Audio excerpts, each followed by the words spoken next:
కానీ దిలీప్ గారు ఇప్పుడు ముఖ్యంగా మీరు తెలంగాణ ఉద్యమకారులు ఒక ప్రజాప్రతినిధి కాబట్టి కాళేశ్వరంలో నిజంగా 1,00,000 కోట్లు అవినీతి జరిగిందా? ఆ 1,00,000 కోట్లు ఎక్కడ? నిజంగా కేసీఆర్ దగ్గర అంత డబ్బు ఎట్లా వచ్చింది ఏంటి అంటే ఏం చెప్తారు సార్? ఒకటి రకరకాల పద్ధతుల్లో వాళ్ళు లూటీ చేశారండి తెలంగాణ సమాజాన్ని. అది మిషన్ కాకతీయ కావచ్చు, మిషన్ భగీరథ కావచ్చు, కాళేశ్వరం కావచ్చు. కాళేశ్వరం అనేది ఒరిజినల్గా 40,000 కోట్లతో అయిపోవాలి. 40,000తో అయిపోకుండా అది ఇంకో ఎస్కలేషన్ వేసుకున్నా 10,000 వేసుకున్నా 50,000 అయిపోవాలి. కానీ 94,000 కోట్లకి వెళ్ళిపోయింది.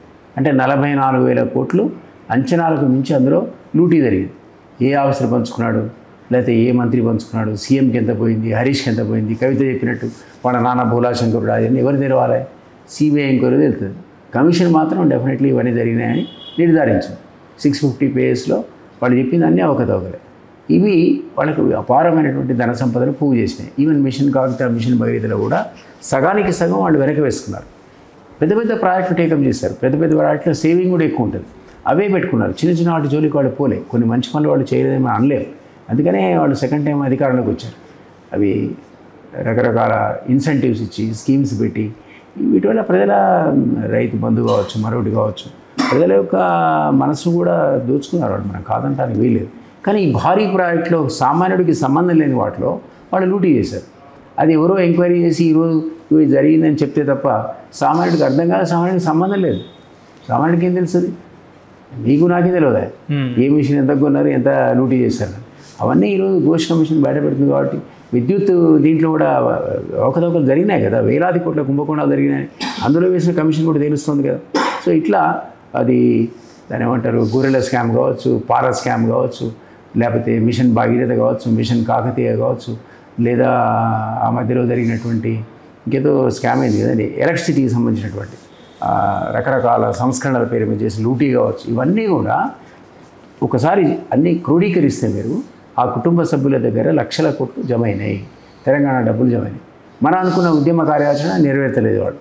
దానికి డివేట్ అయ్యారు. ఆ కారణం చేత లేకపోతే నిజంగానే కేసీఆర్ కనుక తెలంగాణ ప్రజలకు ఆకాంక్షలకు అనుగుణంగా, తెలంగాణ ఉద్యమ ఆకాంక్షలకు అనుగుణంగా పరిపాలన చేస్తే మీరు నేను ఈరోజు మాట్లాడుకునేవాళ్ళం కాదు. స్కోపే లేదు అసలు. థర్డ్ టైం అనే, ఫోర్త్ టైం అనే. కానీ ఆయన డివేట్ అయ్యాడు. కేవలం బంధువులకు పెద్దపీట వేయడం, ఉద్యమ ద్రోహులకు పెద్దపీట వేయడం, తను అసలు పట్టించుకోకపోవటం, ధృతరాష్ట్ర పరిపాలన నిజం చెప్పాలంటే. ఆయన కళ్ళకు పట్టి కట్టి అన్నట్టు ఎంత లూటీ చేశారు. మనమైతే తెలిసినవి ఆయన ఇరిగేషన్ శాఖ తన దగ్గర ఉంటే తన తెలియకుండా ఎట్లా అవినీతి జరుగుతుందని అంటున్నాం. మరి తన దగ్గర లేని శాఖలు కూడా కొన్ని ఉన్నాయి కదా. ఆయన నాలెడ్జ్ కూడా లేకుండా లూటీ చేస్తారు. ఆ అమ్మాయి అనేది అదే, మా నాన్న భోలాశంకరుడు తెలియకుండా వీళ్ళంతా లూటీ చేశారంటుంది. కొంత ఉండొచ్చు అందులో వాస్తవం. బట్ టోటల్గా ఆయన తెలియకుండా జరుగుతున్నది ఇంపాసిబుల్. ఎందుకంటే అసలే బాధ్యుడు అనేది కర్త కర్మక్రియ ఘోష్ కమిషన్ అన్నట్టు ఆయనే. కాబట్టి ఆయన వాటా అయిందనేది మనం చెప్పలేము. కానీ కేవలం ఆస్తి పంపకాల్లో తేడా వచ్చింది కాబట్టి కవిత ఈ రకంగా బయటకు వచ్చింది. ఒకవేళ ఆస్తి పంపకాల్లో తేడా రాకపోతే కవిత గారు అసలు హరీష్ రావు మీద కానీ, సంతోష్ రావు మీద కానీ ఇలాంటి ఆరోపణలు చేసేవారు కాదేమో బహుశా. మనకి ఏం తెలుసు ఆ వాటాలు ఎంతో, ఆ పంపకాలు ఎట్లా జరిగినాయో, అసలు ఆమెకు వచ్చింది ఎంతో, రాంది ఎంతో మనకు తెలియదు కదా. సో మనం ఆ కంక్లూజన్కు రాలేము, దాని మీద ఆన్సర్ చేయలేము. అది రేపు పొద్దున ఘోష్ కమిషన్ ద్వారా కాళేశ్వరంలో జరిగిన అవినీతి ఎంతో బయటపడితే ఎవరి దగ్గర ఎంతమంది వాడే చెప్తారు. సిబిఐ వాడు ప్రతి చెప్తారు, ఈయన ఇన్ని తిన్నాడు, ఆయన అన్నీ తిన్నాడు. అప్పుడు మనకు అర్థమైంది ఇందులో ఉన్నటువంటి వాటాలు ఏంటని. బట్ ఈ రోజున్న పంచాయతీ మాత్రం డెఫినెట్గా దాంట్లో తేడా వచ్చిందని అర్థమవుతుంది. అంటే ఈ బీఆర్ఎస్ ఈ 10 సంవత్సరాల్లో వాళ్ళని ఎవరు కొట్టలేరు అని చెప్పేసి చాలామంది అనుకున్నారు. ఇప్పుడు కవిత గారు మేము నిప్పండించారు, అది భగ్గుమన్న పరిస్థితి. ఇది ఎక్కడి దాకా వెళ్ళే అవకాశం ఉంది? ఎవరు ఆరుపుతారంటే ఏం చెప్తారు సార్? ఎవరు ఆరుతారు? ఇవి తప్పవు కదా. రేవంత్ రెడ్డి ఎమ్మడబడ్డాడు, అరడని ఎంక్వైరీలు చేశాడు. దాని తర్వాత ఇవన్నీ బయటకు వస్తాయి. సో తెలంగాణ సమాజం చూస్తుండగానే కొన్ని ప్రాపర్టీస్ వీళ్ళవి ఫ్రీజ్ అయ్యేటువంటి అవకాశం ఉంటుంది. సాక్షి చూసాం కదా మనం, జగన్మోహన్ సంస్థ సాక్షిలో కూడా చాలా ప్రాపర్టీస్ ఈడీ ఫ్రీజ్ చేసింది, దాన్ని అక్వైరీ చేసుకుంది గవర్నమెంటే.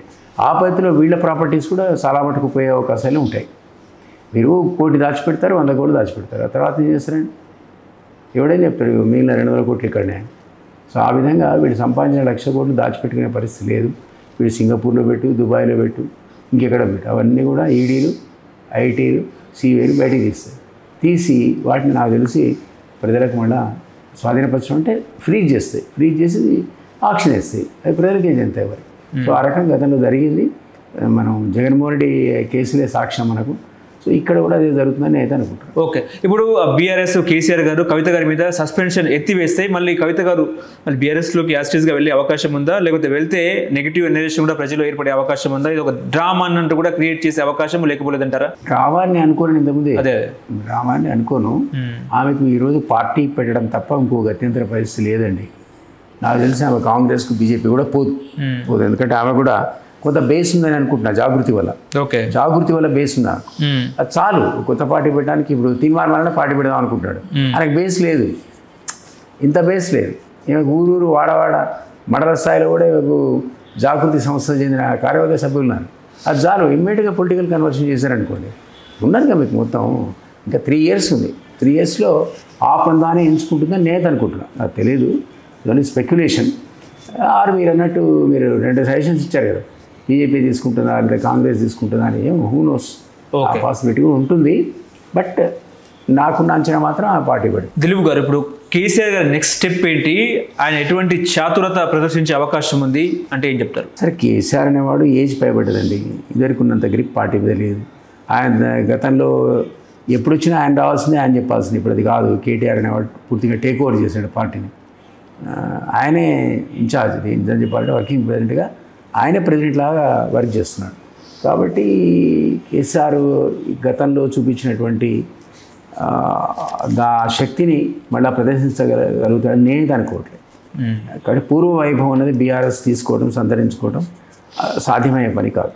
వాళ్ళ మీద ఉన్న అలిగేషన్స్ అనండి, వాళ్ళ నాయకత్వంలో వచ్చిన తేడాలనండి, హరీష్కి కేటీఆర్కి పడకపోవడం అనండి, కవిత వాళ్ళ మీద ఎక్కువ పెట్టిన బాణాలు కానివ్వండి, లేదా ఇన్ని కమిషన్లతో వాడు ఉక్కిరిబిక్కిరవుతున్న విధానం కానీ, ఎట్లా చూసినా బీఆర్ఎస్ అనేది తిరిగి పూర్వవైభవాన్ని సంతరించుకోవడం సాధ్యపడే పని కాదు. కేసీఆర్ తలుచుకున్నా అది చేయలేడు, అది అంత వైభవం రాదు. అట్లంటే కేసీఆర్ ఎన్నేడు రాండి బయటకు వచ్చి పార్లమెంట్ ఎలక్షన్స్లో అన్ని కాన్స్టిట్యూన్సీ తిరిగాడు.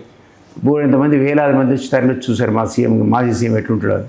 కానీ ఓట్లేదు, 0 అయింది. అసలు మనం ఎవరో ఎక్స్పెక్ట్ చేయాలి. 39 ఎమ్మెల్యే సీట్ల బీఆర్ఎస్ 0 ఎట్లేదు, 1, 2 అని రావాలి, రాలేదు చూడండి. సో అంత నెగటివిటీ అనేది వాళ్ళు మూట కట్టుకున్నారు. అక్కడి నుంచి మళ్ళీ లేపి పార్టీని లేపడం అనేది గతంలో లాగా తెలంగాణ సెంటిమెంట్ లేదు కదా.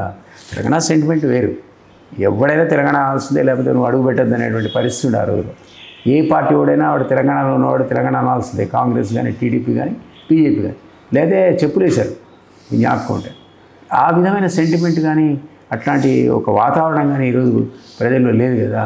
సో ఇది అందరికీ సంబంధించినటువంటి సబ్జెక్ట్ ఇది, ఎలక్షన్స్. సో అందులో నేను వ్యాక్యూమ్ ఉంది. ఈ వ్యాక్యూమ్లో ఆమె తెలుగుల మనిషి కాబట్టి ఆ సెన్స్ చేస్తే ఆ వ్యాక్యూమ్ని అందిపించుకునే ప్రయత్నం ఏమైనా చేస్తే తీర్మానంలో కూడా చేస్తాడు. ఎంతవరకు సక్సెస్ అవుతాడని టైం కెంటర్. అంటే గతంలో అంటే కేసీఆర్ గారు ఎవరైతే ఇప్పుడు తెలంగాణ ఉద్యమకారులను పక్కన పెట్టారో వాళ్ళంతా కూడా ఇప్పుడు కవిత గారు మిమ్మల్ని సంప్రదిస్తే మీరు ఇచ్చే సజెషన్ వ్యాక్యూమ్ ఉంది. ఓకే, బీజేపీ వైపు కాంగ్రెస్ వైపు పోవడం కంటే నీ శక్తి ఏంటో నువ్వు టెస్ట్ చేసుకుంటే మంచిది అంటాను. నన్ను అడుగుతున్నదే అదే చెప్తా.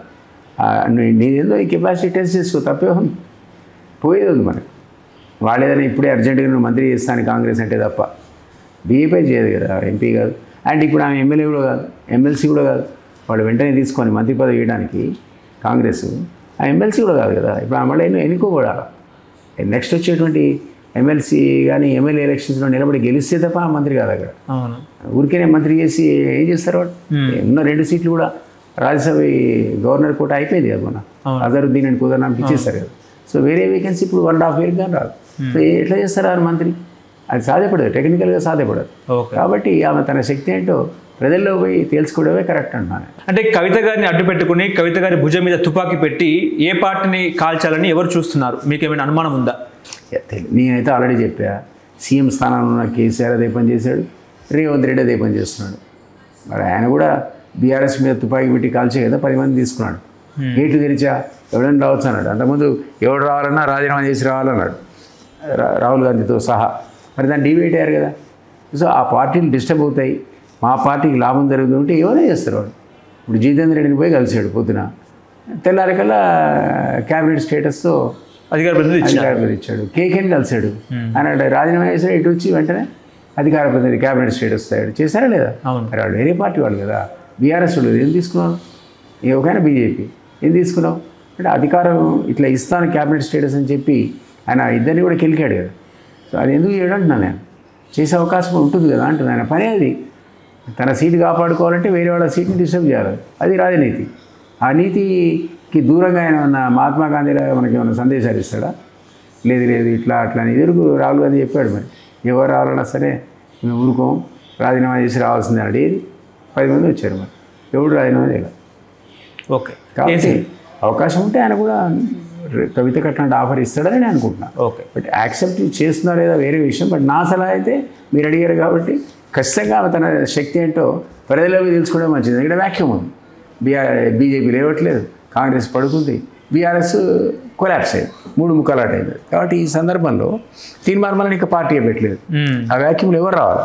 సో తనకు కూడా అవకాశం వచ్చింది. ఇప్పుడు ఎంతవరకు వస్తుంది మరి? లిక్కర్ స్కామ్ అడ్డం వస్తుందా ఏమవుతుందనేది వేరే విషయం. పాదయాత్ర చేసే అవకాశం లేకపోలేదు అంటారా? ఒకవేళ పార్టీ పెట్టినా కూడా అవకాశం ఉంటుంది.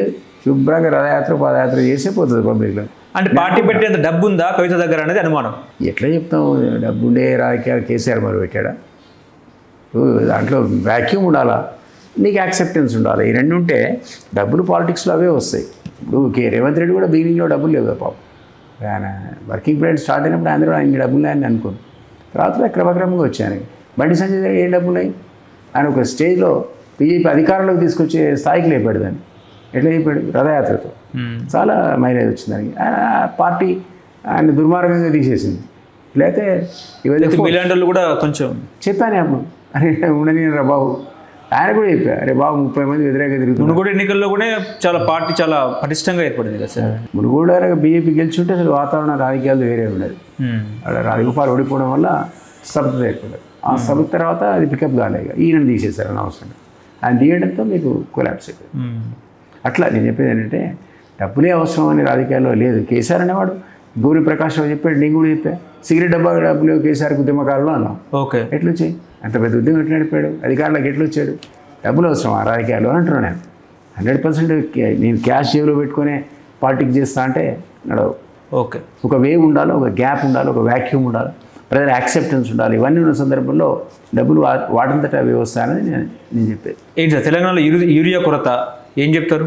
అది కేంద్రం బాధ్యత అంది. యాక్చువల్గా చెప్పాలంటే కేంద్రం, నేను ఇవాళ చూసాను, నిన్ననేమో 11,000 టన్నులు వచ్చినాయట, ఇవాళ 9,000 టన్నులు వచ్చాయట. ఈ రెండు వస్తే ఆ కొరత అనేది రేపటి నుంచి ఉండదు. డెఫినెట్లీ కాంగ్రెస్ పాపం సరే వాళ్ళు వీక్గా ఉన్నారు, రాయి మీద రాయి పడుతుంది. యూరియా కూడా రాయి వాళ్ళ మీద పడ్డది. బీజేపీ కంటే ఎక్కువ కాంగ్రెస్ డ్యామేజ్ అయింది యూరియా అందడం వల్ల. ప్రజలు కేసీఆర్ టైంలో క్యూలు లేవు, ఇప్పుడు చూడు అంతా క్యూలో నిలబడుతున్నారు అని చెప్తున్నారు. కేసీఆర్ రేవంత్ తిడుతున్నారు. సో అది ఎంత కేంద్రం బాధ్యత అయినా రేవంత్ తిట్లు తినాల్సి వస్తుంది. అది నిన్ననే ఓవర్కమ్ అయినట్టు ఇవాళ చూశాను టీవీలో. ఏంటి రాజగోపాల్, చివరిగా ఒక ప్రశ్న, రాజగోపాల్ ధిక్కరస్వరం ఏంటి? కాంగ్రెస్లో ఏమైనా సస్పెండ్ చేస్తారా లేకపోతే అన్నత వేసి అవకాశం ఉందా? చూడాలి మరి. ఎందుకంటే నాకు తెలిసి ఆయనకైతే ప్రామిస్ చేశారు. ప్రామిస్ చేసినాడు అన్న ఉన్నాడు. అన్న ఉన్నప్పుడే కదా వాళ్ళు తీసుకున్నారు పార్టీలో. ఆ రోజు అన్నకు మంత్రి పదవి ఇవ్వాల్సి వస్తుందని కూడా వాళ్ళకి తెలుసు. ఆయన రెడ్డి అని కూడా తెలుసు. మరి ఇప్పుడు రెడ్డి అడ్డం వచ్చి వాడు అన్న అడ్డం వచ్చి ఆ ప్రామిస్ చేసాం. మరి చేసినాడు వాడు రాహుల్ గాంధీ. అట్లాంటి వాడు ప్రామిస్ చేస్తే నిలబెట్టుకోవాలి, ఇవన్నీ పక్కకు పెట్టాలి.